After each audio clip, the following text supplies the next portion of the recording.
What is happening, guys? I'm Dan. Welcome back to the channel.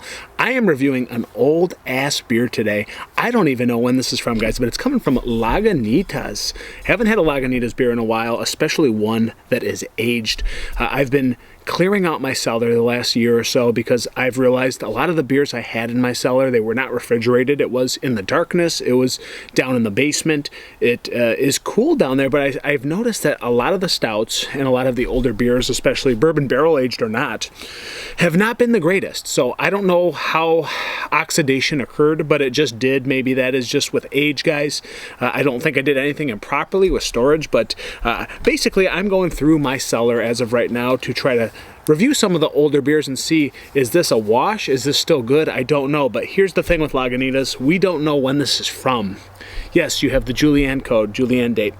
Well, I don't know how to read this one, and I really don't remember how. I mean, 003 81 9910 2104. When is this from? I don't know. Usually the year's listed, the day is listed, but I'm not sure how to read this, guys. I'm certainly just not sure. So if you guys know, tell me in the comment section what year this is from. I don't know.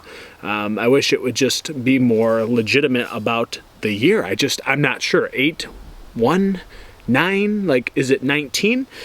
All I know is, and this is just going to be a generic guide, I have had this beer since no earlier than 2016. I don't know if this was 2017, 2018, or 2019, but I know it's in that range. I am positive of that, guys. I'm sorry I don't have better specifics. I just do not, and I do not know how to read this code. So I've seen other Julian codes that were more condensed than this one, I guess. I don't know. But anyways, limited release, Lagunitas Cappuccino Stout, 9.3% ABV. This is old school, guys. It's awesome. IBU 29.50, OG 1076. I can't read this. I don't know. Lagunitas Brewing, Petaluma, California, and Chicago. I think they shut down the Chicago one, if I'm not mistaken. So up until the summer of 2010, we'd always had a little ditty on the side here that was a peon to a good old hot cup of joe. Okay, there's a long. We're not going to read it, guys. Basically, they did this beer for a long time. I have not seen it in years. So again, this is somewhere between 2016, 2019. I want to say it could be 17 or 18. That's the best I can give you. Let's dive into this bomber, which they don't even make anymore. So this is like OG Lagunitas, seriously, or old school at least enough. So let's get a pop. This is, again, pretty room temperature. It's probably like 55 degrees at best. It's probably 60. So I don't know. We're getting weirdness already, guys. Let's get the pour in the Lagunitas glassware. This is an old ass beer. But let's see. I mean, some people have beers a lot older than this too. But again, I would have preferred maybe this was stored in the fridge from all the years now. So great head retention. Caramel brown as I poured it. Yeah, brownish. Looks like cola in the glass, and you got that dark beige head. Very creamy. It's actually hanging on pretty nicely. Looks good. And again, it looks like Coca-Cola. And that's just the generic term we're accustomed to using and seeing. So let's get an aroma on this puppy. Cappuccino Stout.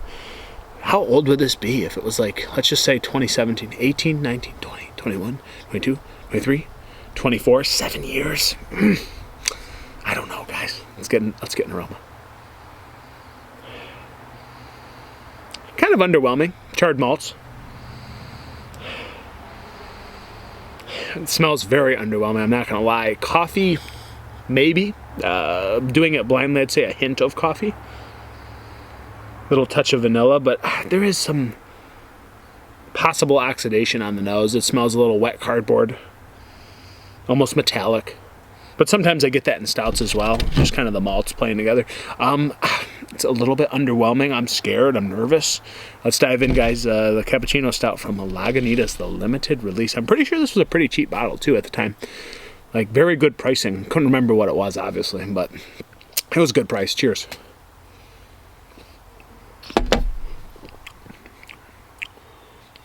Oh yeah, she did. So it's really dry. It's bitter, and you can tell there's a ton of oxidation on this beer. It comes across with a hint of coffee, but I'm going to be honest with you. Every time this has happened with the old stouts, the coffee fades significantly as it opens and aerates. It releases all the goodness, and it's gone. But first sip was bitter. It was dry. Again, kind of woody, dead yeasty, cardboard. I'm not gonna lie, that's just kind of the flavor that played into the mouth there, but bitter, and the coffee was there, very subdued hue of coffee, a little touch of espresso, a little bit of vanilla, but the sweetness gone, and again, very dry, almost woody kind of complex to this beer. And as it opens up, it gets worse and worse, guys. So again, this is why we're investigating these beers, because this one is a wash. I may or may not post this because, again, you can tell the malts are shot. The yeast is absolutely dead in this beer, and that's just the brutal honesty. I get this flavor every time I open an old stout that was in my cellar, and it pains me because I held on to these beers for so long, only to not enjoy them years and years later. So I'm very upset by that. And again, guys, I just can't rate this beer. It seems like a lot of beers that I am running into this issue with, I just haven't even been posting. I may or may not post this. This will be more just of a beer talk. Again, do you cellar your beers, and how are you cellaring them? Because I have not had good luck. Granted, these are getting old. It was in somewhere that probably could have used more moisture. I don't know if that matters really at the end of the day. I know there's a way to store wine. There's probably a better way to store beer as well, but whether it was the way it was stored or whether the way it aged, this is pretty much a dead end for this beer, guys, and it's no longer any good. And again, as I continue to drink it, it gets that weird, bitter, kind of woody, malty cardboard on the back end. And that's the best way I can describe how these stouts turn up all these years later with the poor aging, with the oxidation. So guys, that's the end of this review. So thank you so much for being here. Again, if you want to turn this into maybe how do you store your stouts, you please let me know. Until next time, guys, cheers, pros, yamas. We'll see you on the next review. It's Poor Michigan Reviews.